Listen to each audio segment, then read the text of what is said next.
keeping quiet, Cap.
You made it! I guess happy customers really are repeat customers. Here, I had something I wanted to give you. This is a golden ticket, good for one free tour of the Purpleberry Orchards. This is my way of showing you that I appreciate you just for being alive. Here they come!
Welcome back, Captain.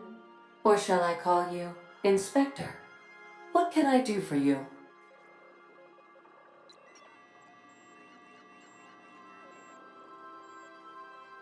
During your absence, I passed the time by simulating a number of hypothetical conclusions to this case.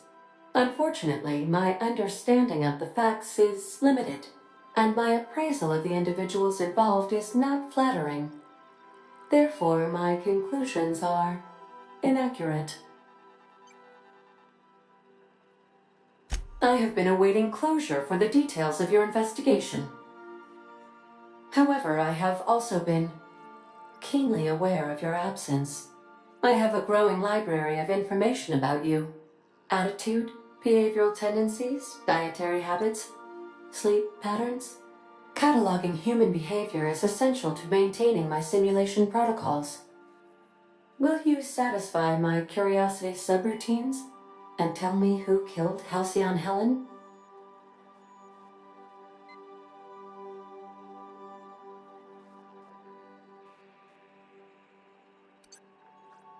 That seems impossible. Can you elaborate for me?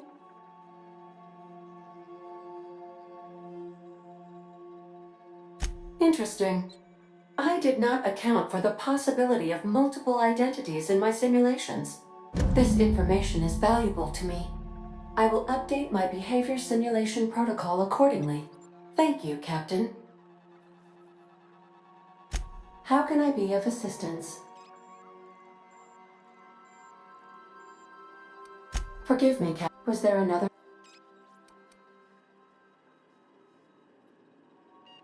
As you wish. No, I am sure I cannot feel emotions. The memory has merely disrupted one of my processors. It was my fault he died. I should have predicted the statistical unlikeliness of success of my captain's actions. In fact, I did, but illogically disregarded the results.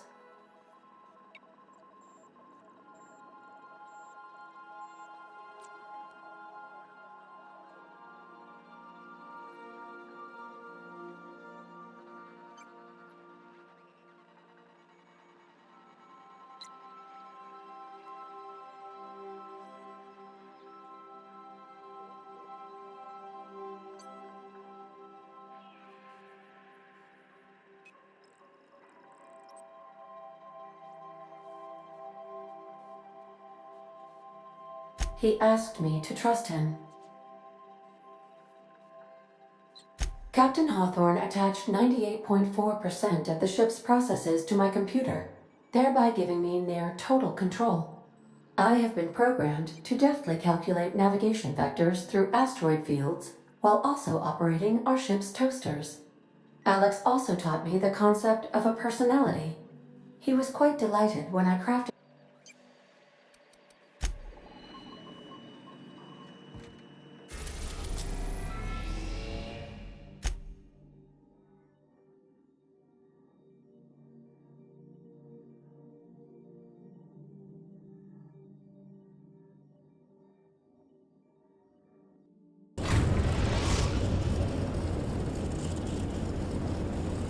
I am pleased to inform you that we have arrived at the labyrinth. Please be advised that the punishment for trespassing is execution. Please be advised that electrical storms on the surface of Tartarus make departure impossible at this time. Resident count is as follows: 3,071. Resident deaths, including but not limited to executions, are as follows: 1,684. Resident escapes are as follows: 0. The interior can be chilly. Take a scarf with you. I would also ask that you leave your captain's ID with. Understood. If you die or are incarcerated for life, I can. Oh. Attention, unauthorized spacecraft. This is a maximum security. You are hereby.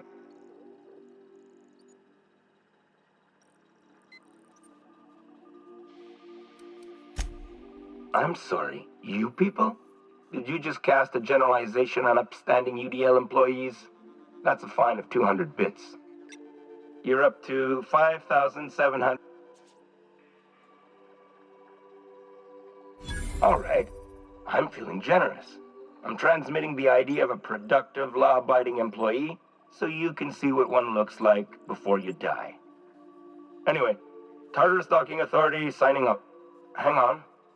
Another ship just pulled into your dock. Wait, is that from the Groundbreaker? What the? Pay no mind to that. Just have a pleasant day. Transmission terminated. Biometric ID received. Transferring data to external cartridge. How can I be of assistance? See you soon, Cap.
The captain did right by us once. Now What was that? What's that noise? the board will never own Groundbreaker. Not while I breathe. Push on, Mardet!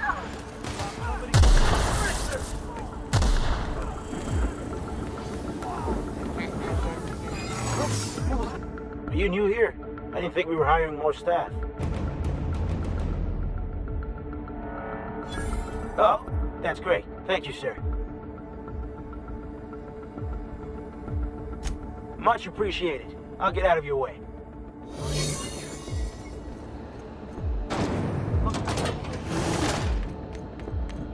I never planned on seeing the inside of this place. This might be the loneliest place in the whole system.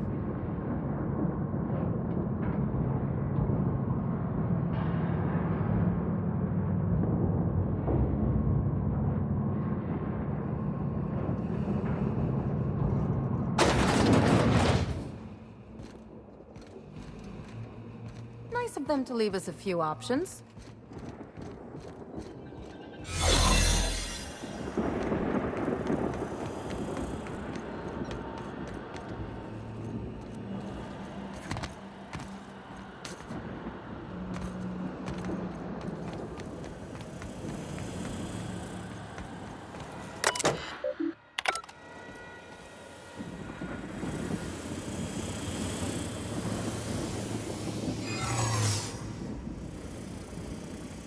Fault.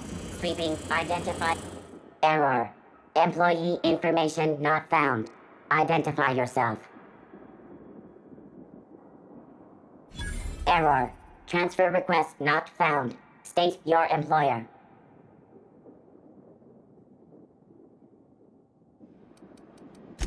Registered. A fine of 10,000 bits will be assessed in your corporation's ledger for failure to follow transfer procedures.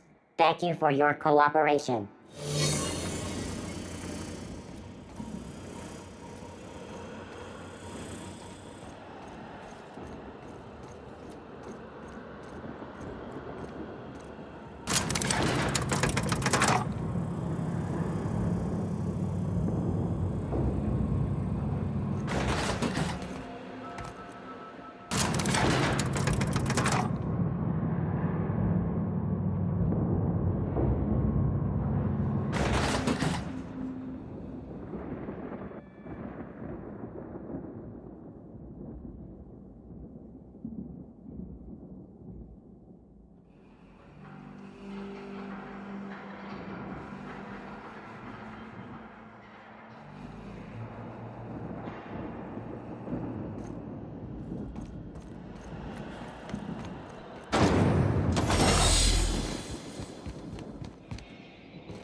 Let's go, troops. Stellar Base counting on us. Are you new here? I didn't think we were hiring more staff. Oh, that's great. Thank you, sir. Much appreciated.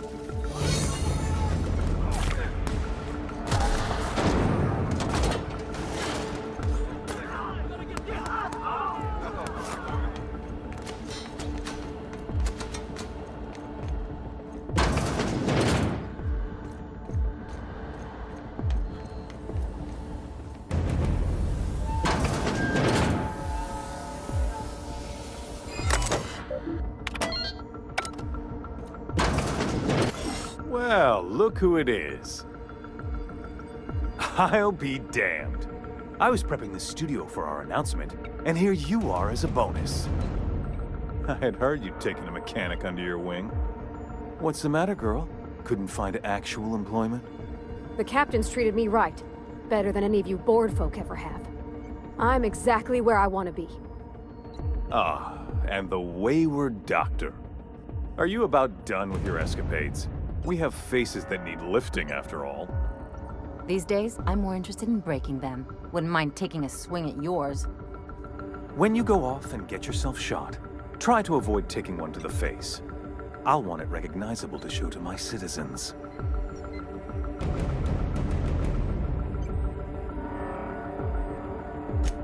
My word! You've correctly identified the most recognizable man in the colony. Remarkable. It's a wonder what Phineas saw in you. Then again, he's an insane person. Thankfully, he's our insane person now, a proper company man.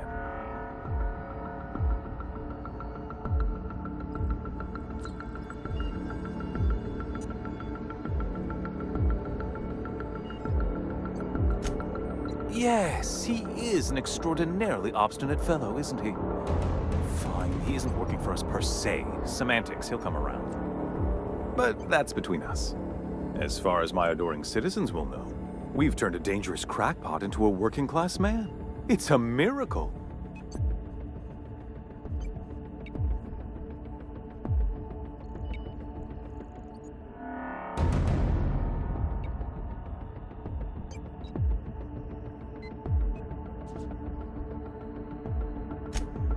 Oh yes, go on, wake them up, add more mouths to feed.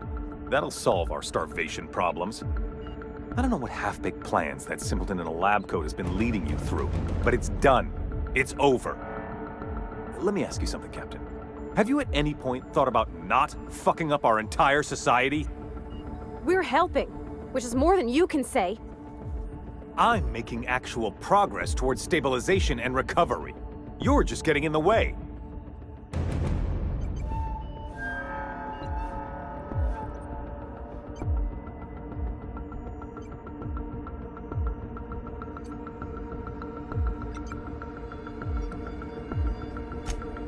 If I and my people can ride it out in luxury and happiness, yes, I would. I don't know if you've noticed, Captain, but Halcyon's pretty much a lost cause.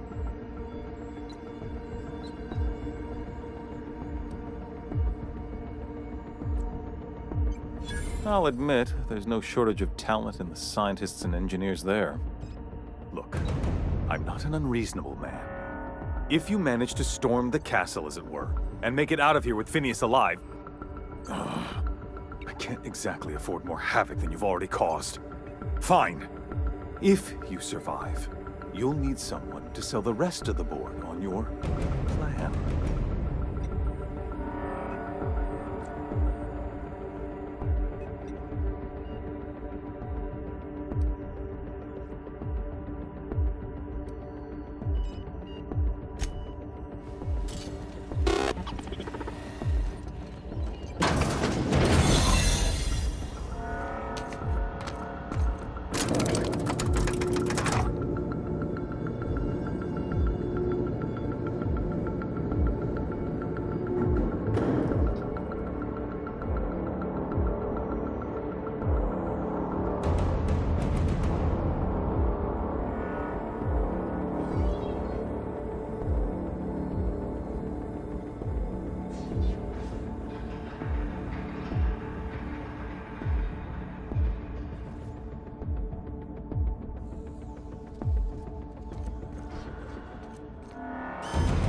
right, MSI.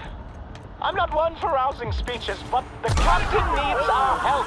So get in there and fight! Guess this is it, huh?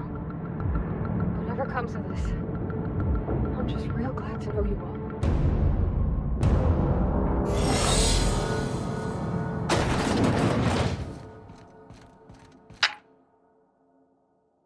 Captain, you have an uncanny talent for complicating my life. You've disrupted the balance of power. You've upset the natural order of things. You've introduced uncertainty, and there is nothing I despise more than uncertainty. I'm afraid I can't do that. You have a flair for subtlety. If you'd worked for me, you would have been the greatest fixer Halcyon has ever seen. For all your talents, you are the enemy of Halcyon, and therefore you are my enemy.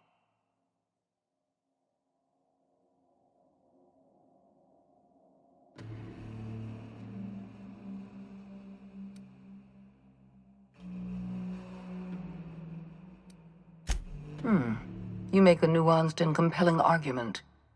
Here's my rebuttal. No.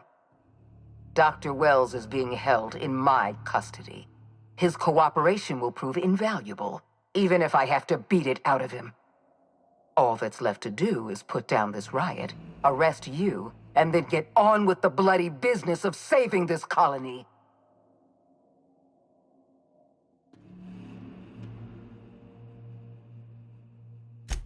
Fair enough. I'm giving you exactly one chance to parley with me.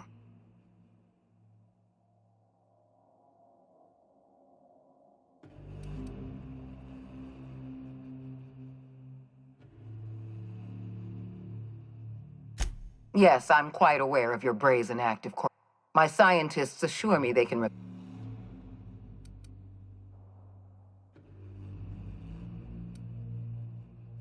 That isn't true. It can't be. You're trying to manipulate me. That experiment was absolutely essential to the program. My scientists assured me they were close to a breakthrough.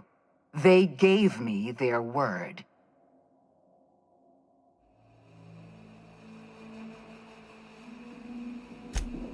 Don't you mock me. I won't stand here listening to you gloat. We're going to have to start all over again. All that research, all those experiments, you've set us back decades. You were always an unknown variable. I tried to recruit you, but you threw your lot in with that madman, Phineas Wells. This prison is equipped with an automechanical warden. I've had it programmed to eliminate you on sight and rinse your remains down a drain. And don't worry, I will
die. Try that again.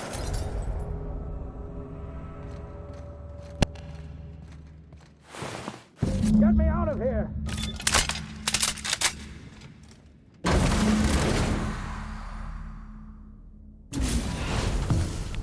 You don't know how glad I am to see you. You did the right thing. Akande was a monster. Her death was much deserved, and long overdue. And you lunatic, you broke into the board's own fortress just to rescue one doddering old man. You are absolutely out of your mind, and I can't begin to thank you enough.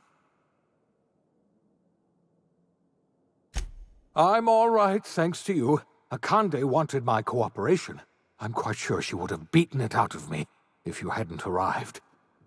You've broken the board's stranglehold on this colony, and you saved my life. But there's still so much we have yet to accomplish. You and I are going to have to work harder than ever to save Halcyon. I'm afraid the situation is far worse than any of us ever anticipated.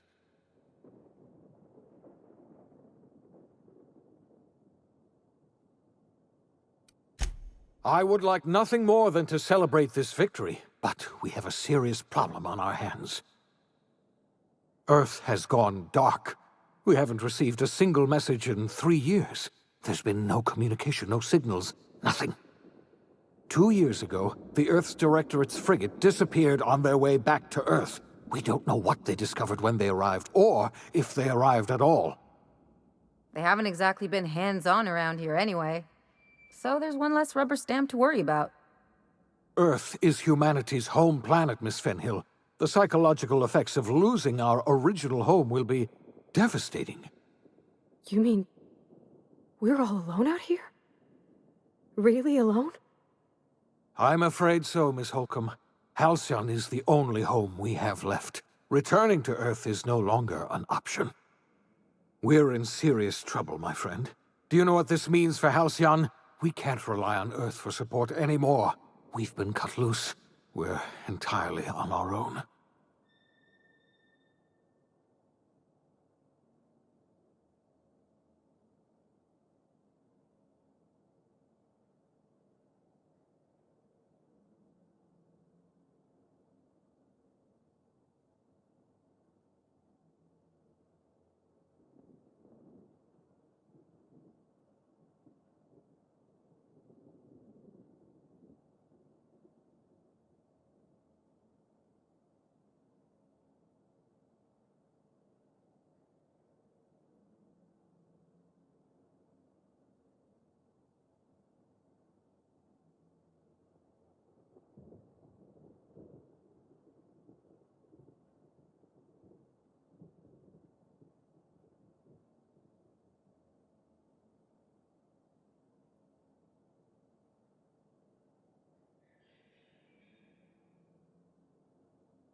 Yes, we do.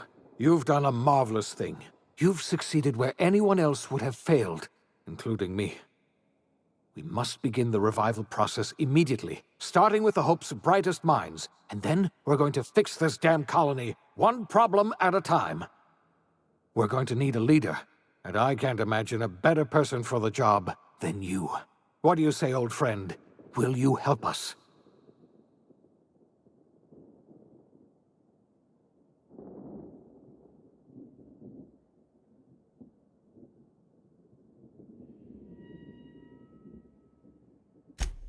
The chairman?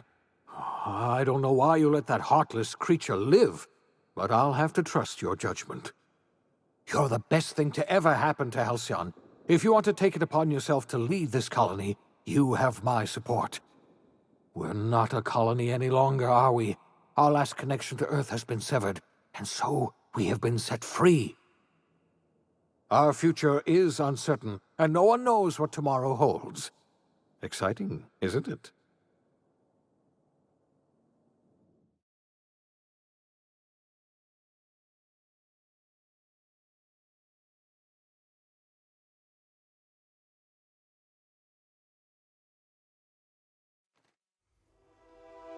The OSI teaches that everything in the universe happens according to the grand plan.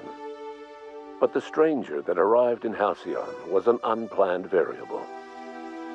From the moment he landed in Emerald Vale, his actions altered the course of history. The events on Tartarus brought about the end of the board's authority. But the board's mistakes would haunt the colony for decades to come. The damage they left behind would require the work of a generation to repair. Dr. Phineas Wells began reviving a handful of the Hope's colonists: engineers, scientists, technicians, and intellectuals. They were among the brightest minds the Earth had ever sent out into the stars. The Hope scientists and engineers woke up in a colony descending headlong into total collapse. With no way to return to Earth, they had no choice but to band together and devote themselves to the cause of saving Halcyon. The people of Halcyon were nothing if not hardy. In the absence of the board's authority, many of the colony's settlements banded together with a single purpose in mind: survival. Life was especially hard in the years to come. Some towns dissolved by attrition and starvation, but most of them found a way to carry on. In the years to come, Halcyon was forced to reckon with its newfound freedom. The board was gone, and for better or worse, the colony was responsible for its own destiny. Between MSI's worker-centric policies and the iconoclast's manpower, Sanjar and Zora were able to rally many of the Terra 2 townships to their cause.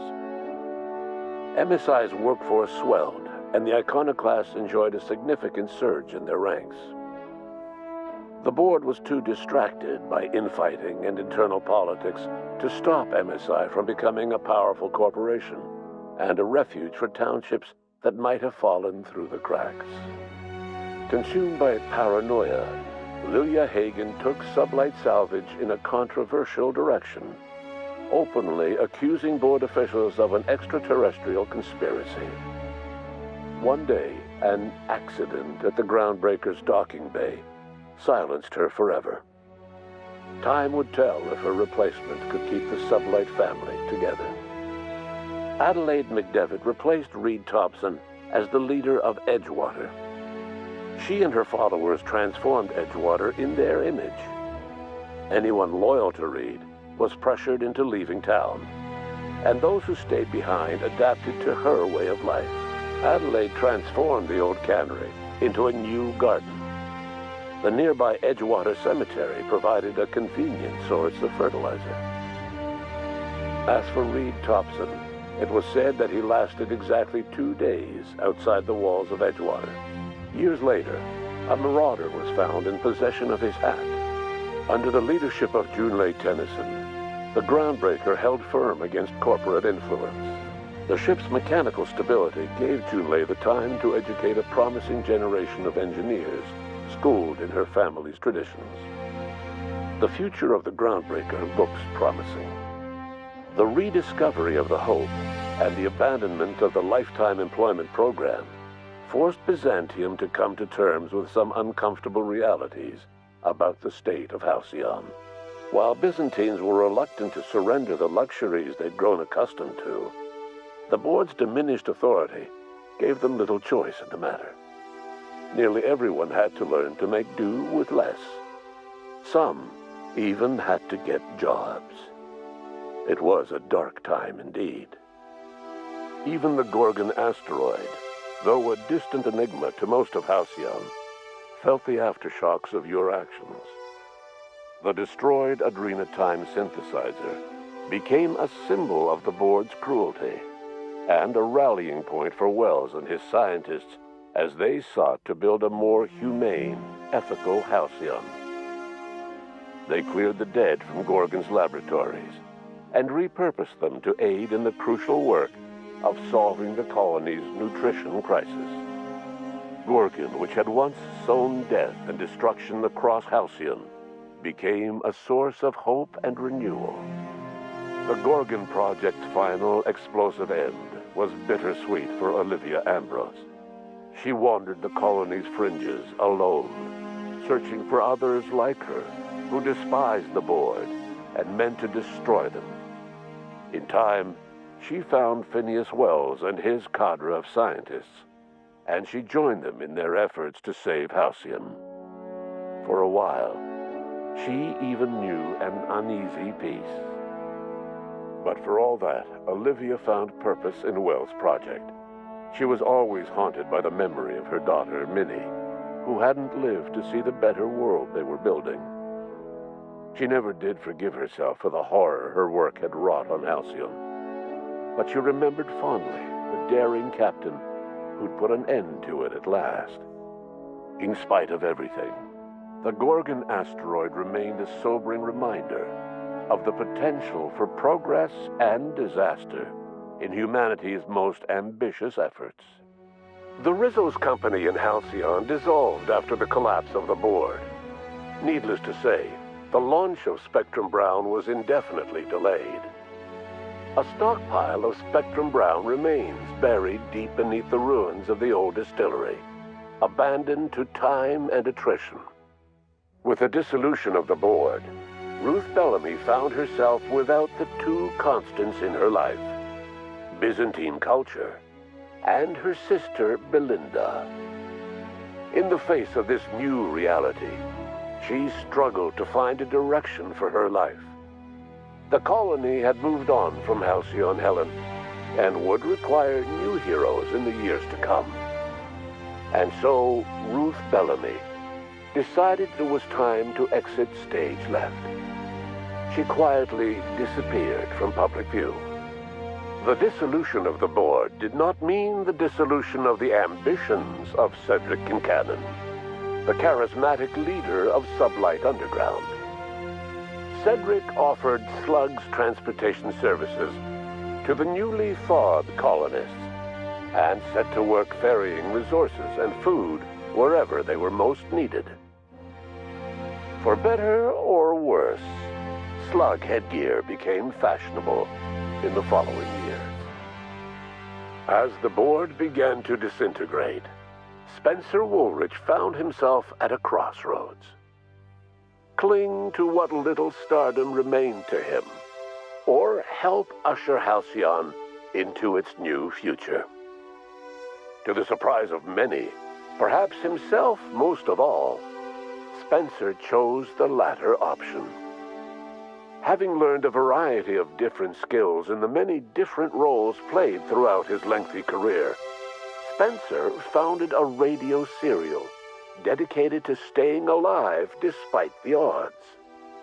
His subjects included how to survive violent encounters with only grazing wounds, dispense pithy one-liners for tense scenarios, and, of course, how to look good doing both. After a brief attempt at dating Helen as one person rather than two, which both Bertie and Helen found too strange, Bertie struck out on his own to try his hand at raising woolly cows. Many of his former Rangers teammates soon followed, accompanied by the woolly cow the team had originally plied with alcohol. The dairy farm thrived under Bertie's leadership and care. The Dairy Rangers privately believed that the woolly cows softened Bertie's temper considerably, although the only one brave enough to say this to his face was promptly headbutted. Due to the board's dissolution, many of the Prophet's old customers no longer found quite the same value in productivity seminars that they once had. With her business drying up, the Prophet chose to take her followers down a new path. Months later, salvagers on Eridanos found clues leading them to a seemingly abandoned bunker out in the wilderness. Inside, they discovered horribly mangled corpses, sacrificed to a blood-scrawled portrait of a sprat-headed deity. The Prophet was not among the bodies. Your influence shifted Ellie's perspective. She finally admitted, albeit grudgingly, that she just might need other people. Sometimes. With a steady income from the life insurance payouts, she was finally able to afford a ship of her own. She hired a small crew and flew supply missions to communities on the fringe. Some of them were even legal. Life in Halcyon was sobering for Felix Millstone. The grand revolution he dreamed of never came. There was no great awakening for the colony, no celebrations in the streets. There was only the hard, desperate work of trying to repair a broken colony. Felix never had a head for numbers, but if there was labor to be done, he was there to help. Eventually, Felix realized that the work of a revolution was done with two hands. As much as he enjoyed his adventures aboard the Unreliable, the vicar, known as Max, eventually decided that it was time to move on, to live out the life he had sought so long to create. He knew there were many in the colony who carried burdens much worse than the ones he had struggled with, and he devoted himself to easing their suffering wherever he could. He only ever took up arms again to defend the defenseless. Unshackled from a lifetime of striving and fighting the universe and himself, Vicar Maximilian de Soto was finally at peace. Though Parvati eventually grew comfortable aboard the Unreliable, she never quite came out of her shell. She seemed to prefer the company of Ada to the crew, and she could often be found neck-deep in cables and grease, telling Ada funny stories from her childhood. While the colony fell into chaos, she found an island of relative peace with Ada, and they formed an unusual bond. She decided to remain aboard the Unreliable permanently as its chief and sole engineer. Nyoka returned to Monarch to take another crack at making a permanent life for herself. She formed the Charon Group, a mercenary outfit of ragtag survivalists and wilderness experts. Anyone in need of a guide or just looking to throw back a beer and swap stories could find her camping on the trail or clearing an infestation. The SAM unit that accompanied you spread awareness of the product line's superior sanitation and maintenance capabilities across what was left of the colony. This led to a boost in SAM unit sales. Did you know that SAM units are the longest-lasting, toughest-acting cleaning solution in Halcyon? Minister Clark was released from house arrest, and his contact with you gave him a sense of renewed purpose and vigor. Once it became clear that no help would be coming from Earth, he threw his considerable efforts and talents into helping Halcyon manage the crisis before it. Chairman Rockwell served as the public face for the changes in Halcyon to come. Whenever you needed strings pulled or a voice to sell a policy change, Rockwell was only too happy to oblige. As for Dr. Phineas Wells, he spent his remaining years in his orbital lab. He eventually came to terms with his own past and was able to forgive the mistakes of his younger self by devoting his remaining years to serving the colony. Dr. Wells was able to revive many more scientists and engineers than he first expected, thanks to the additional batch of chemicals you stole from the Ministry. Wells never forgot about the human lives that were lost in acquiring these chemicals. In the end, Dr. Wells was able to save every scientist and engineer aboard the Hope. Over the next decade, nearly all of the Hope's remaining colonists were successfully revived. Halcyon saw a period of rapid technological and scientific advancement. Breakthroughs in dietary supplements saved the colony from starvation. Geoengineering projects and social reforms began to change the structure and character of the colony. Dr. Wells laid the groundwork for the project to save the colony, but he would never live to see the fruits of his labor. He passed away a few years later. His work was carried on by the scientists and engineers he revived. Today, Halcyon has stabilized. The people of the colony work hard to adapt to their new circumstances. Nearby colonies send aid and supplies. Life will never be easy in Halcyon, but for the first time in its history, there exists a sense of real, genuine hope about the future. And what about you, the unplanned variable in the history of Halcyon? You brought an end to the chaos on Tartarus, and made Chairman Rockwell your own puppet, a role he was all too eager to play. The colony never realized you were the true power behind the new administration. By acting vicariously through agents and third parties, you controlled Halcyon from the shadows. As a result, Halcyon survived the turbulent years that were to follow. No one knows what's happened to Earth, and no one knows what the future has in store for Halcyon. All we know for certain is this: the name of the Unreliable and that of its intrepid captain will remain the subject of countless stories for years to come.